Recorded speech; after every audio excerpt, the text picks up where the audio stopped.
شكرا. حي على الفلاح.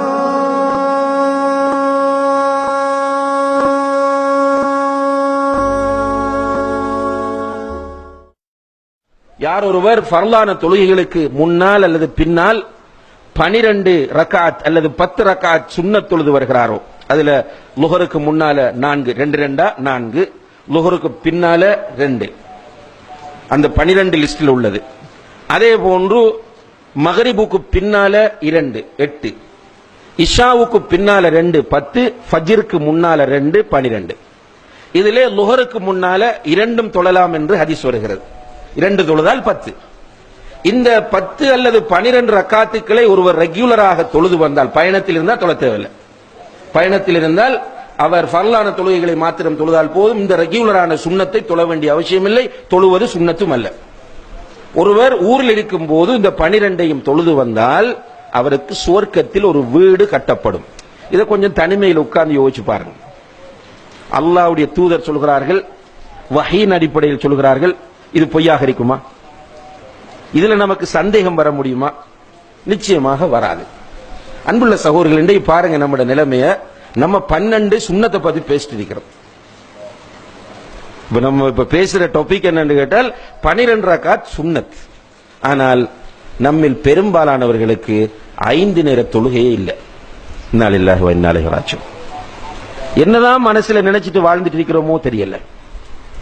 இந்த தொழாம வாழ்ற சகோதரர்கள் மனதில் எதை நினைத்து என்ன நினைக்கிறாங்க என்று உண்மையாக அவர்களே ஒரு தரம் மீட்டி பார்க்க வேண்டும். நான் தொழாம வாழ்றேனே, நான் என்ன நினைச்சிட்டு இருக்கிறேன்? அல்லாஹ் இல்லையா? குர்ஆன் ஹதீஸ் பொய்யா? மௌத் என்பது பொய்யா? கபருடைய வாழ்க்கையை நான் ஈமான் கொள்ளவில்லையா? மறுமையிலே அல்லாஹ் என்னிடம் முதலாவது கேட்க போகிற கேள்வி தொழுகை தொழுகை என்று சொல்கிறார்களே, இது பொய்யா? தொழாதவர்களுக்கு அல்லாஹ் சக்கர் என்ற நரகத்தை தயார் செய்து வைத்திருக்கிறானே, இது பொய்யா? கொஞ்சம் யோசிச்சு பார்த்தாங்கன்னால் அவர்களுக்கே அவர்கள் செய்யக்கூடிய அசிங்கம் புரியும். அல்லாஹு தஆலா எவ்வளவோ நிஅமத்துகளை தந்திருக்கிறான் சகோதரர்களே. அல்லாஹ் தந்திருக்கிற நிஅமத்துகளை எண்ண ஆரம்பித்தால் நம்மால் எண்ணி முடிக்க முடியாத அளவு நம்முடைய சொந்த வாழ்க்கையில் அல்லாஹ் நிறைய நிஅமத்துகளை தந்திருக்கிறான். தேவண்டா உட்கார்ந்து பட்டியல் போட்டு பாருங்கள். உங்களோட 2 கண்ணும் கெட்டு போகும்போது கண்ணின் பெருமதி உங்களுக்கு புரியும். உங்களுடைய 2 கிட்னிகளும் பழுதாகும் போது அல்லாஹ் தந்திருக்கிற கிட்னியின் பெருமதி உங்களுக்கு புரியும். ஏதாவது ஒரு இடத்தில் எலும்பிலோ சதையிலோ எங்காவது ஒரு இடத்திலே கேன்சர் என்று ஒரு நோய் உண்டாகும் போது அந்த ஆரோக்கியமான நிஅமத்தின் பெருமதி நமக்கு புரியும்.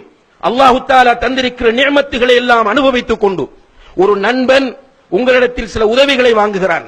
அந்த நண்பன் ஒரு கட்டத்தில் உங்களுக்கு ஒரு பிரதிபகாரம் செய்ய தவறும் போது நன்றி கெட்டவன் என்று அவனையும், நீங்கள் ஒருவனுக்கு ஓட் போடுகிறீர்கள், அந்த ஓட் போட்ட அவன் உங்களுக்கு சேவை செய்யாத போது அவனை நன்றி கெட்டவன் என்று திட்டுகிற நீங்கள், உங்களுடைய மனைவியை நன்றி கெட்டவள் என்று திட்டுகிற நீங்கள், உங்களுடைய ரப்புக்கு நன்றி உடையவர்களாக இருக்கிறீர்களா கெட்டவர்களாக இருக்கிறீர்களா என்று தொழாதவர்கள் கொஞ்சம் யோசித்து பாருங்கள்.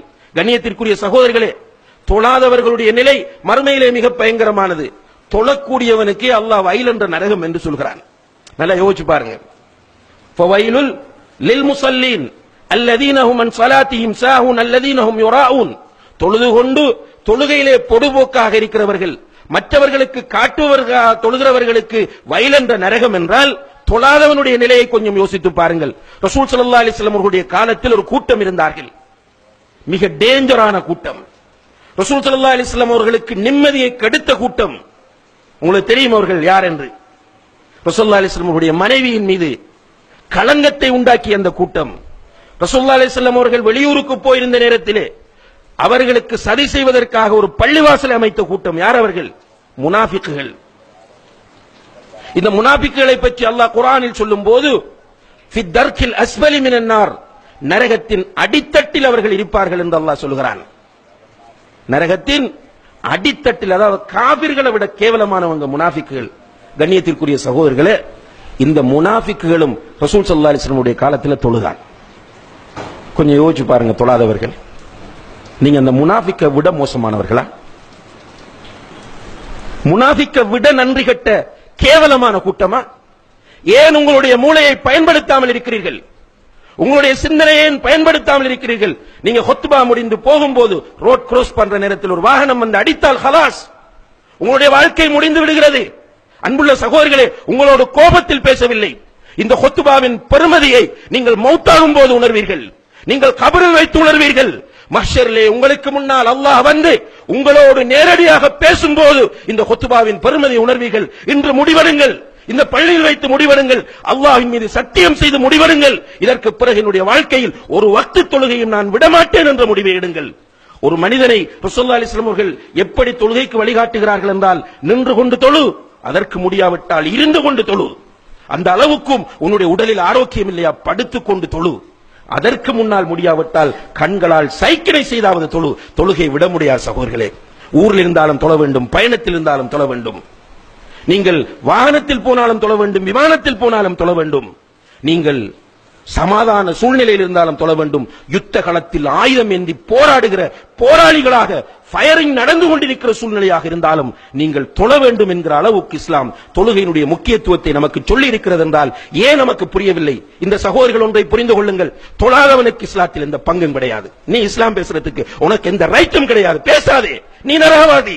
ரசூல் ஸல்லல்லாஹு அலைஹி வஸல்லம் அவர்கள் சொன்னார்கள், அல் அஹ்துல்லதி பைனனா வ பைனஹும் அஸ்ஸலா, நமக்கும் அவர்களுக்கும் இடையில் உள்ள வித்தியாசம் தொழுகையாகும். தொழாத நீ இந்த உம்மத்தில் நீ ஏன் கவலைப்பட வேண்டும்? முஸ்லிம்களை பற்றி உனக்கு என்ன அக்கறை? முஸ்லிம்கள் பார்த்துக் கொள்வார்கள் அவர்களை. தொழாதவனுக்கு இஸ்லாத்தில் எந்த பங்கும் இல்லை என்று உமர் இப்னு கத்தாப் ரலியல்லாஹு அன்ஹு அவர்கள் சொன்ன கட்டத்தை கொஞ்சம் யோசித்து பாருங்கள். சாதாரணமான ஒரு கட்டம் அல்ல. உமர் ரலியல்லாஹு அன்ஹு அவர்கள் ஹிஜ்ரி 23வது ஆண்டு அவர்கள் கலீஃபாவாக இருக்கும்போது இமாமத் செய்வதற்காக சுபஹுடைய நேரத்திலே முன்னால் செல்கிறார்கள். சஃப்புகளை ஒழுங்குபடுத்தி விட்டு தக்பீர் கட்டும் போது பின்னால் இருந்த ஒருவன் சரமாரியாக அவர்களுடைய முதுகிலே ஒரு கூரிய ஆயுதத்தினால் குத்துகிறான். 6-7 தடவைகள் முதுகிலே குத்து விழுந்து விட்டது. உமர் ரலியல்லாஹு அன்ஹு அவர்கள் கீழே விழப்போகிறார்கள்.